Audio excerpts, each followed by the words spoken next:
it's weird because we just assume, because people are so jaded as consumers, that retail stores are constantly looking for ways to cut employees, cut people, make the experience more efficient, more soulless, just go in there, get your stuff and get out.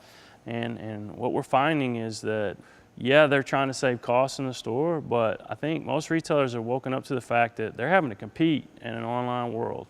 So the in-store experience is important. So it's not just show up and go into some crappy environment that you don't want to be in and go stand in line for 20 minutes when it's time to leave, when I could go home and figure out some way I can do this and somebody's going to ship my groceries to my house, especially if I live in a big city.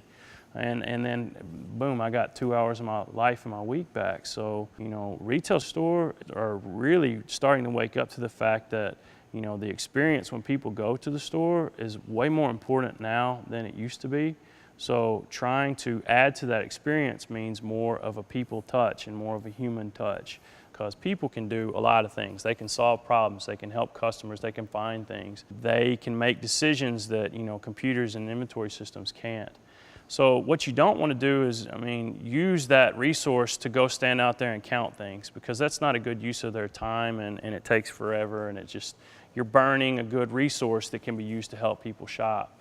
And it generally leads to less happy people, because they don't like standing there counting things with a barcode. They'd rather do something that is a valuable use of their time.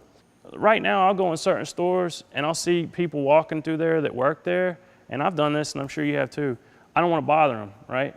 I want to know where something is, but they look like they're doing something, or they're stocking something, and they got a list. She's like, I don't want to mess with them because this lady's trying to do her job, right?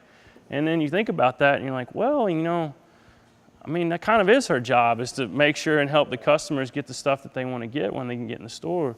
So I think what we're trying to create is stores where you don't have scenarios where you just have people wandering around with clipboards with customers thinking, I don't want to bother them, they look really busy, but more of, how can we get the people out there that are interacting and engaging with the customers, which is the point of the store to begin with, rather than just trying to prop up a system where customers are supposed to figure it all out for themselves.